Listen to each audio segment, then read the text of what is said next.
Rick Lambert strived for excellence in every area of his life. That included being a good student, being a good athlete, later on the family, and so in high school he was a very good student. He was a good athlete in high school. He I think was senior class president. He got out here to USM. He was in the honors college. He was, I don't know what they call it over at Kappa Sig, but he was the Grand Master, I think is what they called it. And he was great at intramural activities. I mean, the Kappa Sigs beat everybody. And during the period of time he was here. So he was a good student. People liked him. I don't know about it. I just don't run across many people that just don't like him.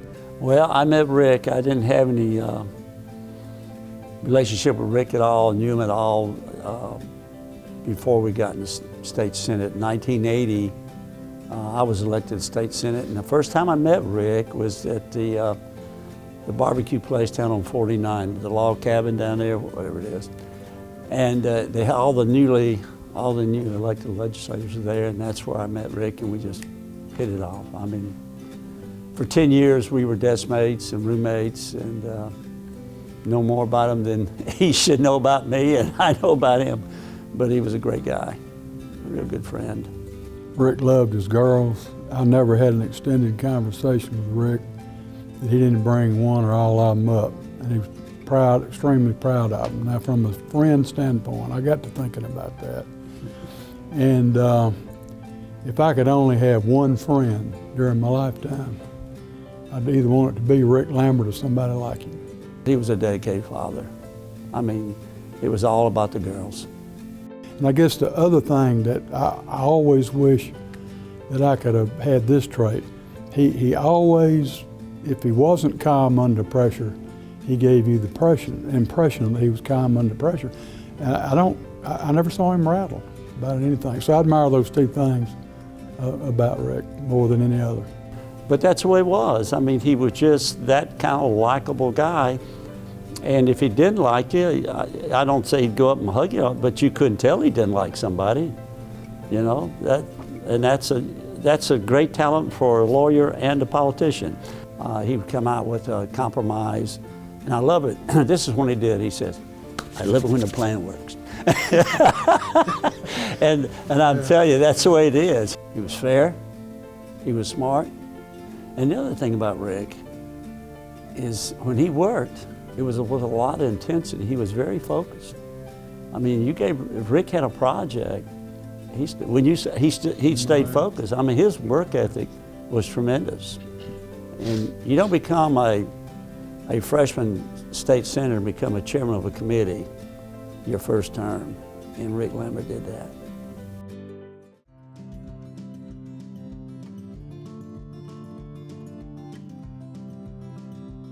Well, you know, first of all, he's got his girls here. One of them, I think one of the girls here. You know, it's hard for me to say. I think the foundation that set up for Rick, and which I did participate and try to still do, is that something that the kids can take. And I think the biggest thing is leadership and being fair and giving people opportunity to defend themselves or listen to them. And Rick was one of the best listeners. And I think that says a lot. You could send him into any group of people where there was a problem, and the more hostile it was, Rick just had, he had the ability somehow, and I don't know how he did it, because I mean, I can't do it, but he had the ability to calm people down, get them talking to each other, and many times he got a solution. I just thought how much better this country would be, and students that graduated from here from B, if we could just learn to listen to people and get people talking and calm them down. And you know, I know Ronnie would probably understand this better than me, but I mean, it would just really be helpful for this country in the area of politics. You know, the last portion of his life, he served this university as special counsel to 2 presidents. He worked with 2 general counsels. I don't know that either one of us was that easy to work with, but you could, he just went into a lot of situations that were very sensitive and legally challenging. He served with distinction. He usually got good results, and the shame of it is that because of the nature of all those things, he got little, if any, credit for any of that. Behind the scenes guy. He was. He was always a behind the scenes guy.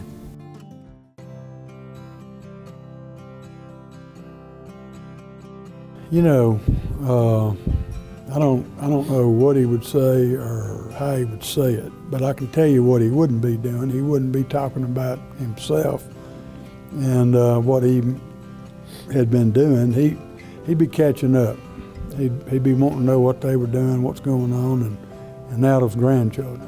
He'd be wanting to catch up on that. I would call him about once a week, every 10 days, and check on him, and he'd check on me, and usually we'd get back. If he's busy, he'd call me back in a couple of days. And the one time he didn't call me, I knew something was wrong.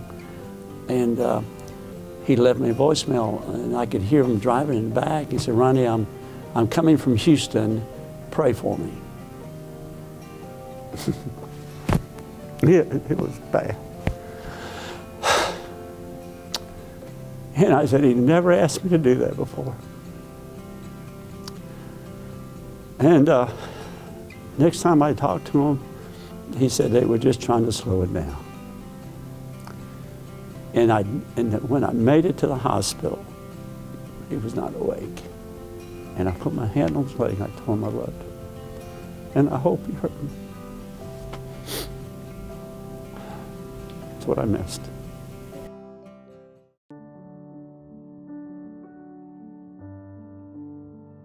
I guess I'd want to communicate to him that you left too soon. Yeah. Glad you're back, and I need your phone number. Because we talked every day, except Sunday. We didn't usually talk on Sunday. I love you.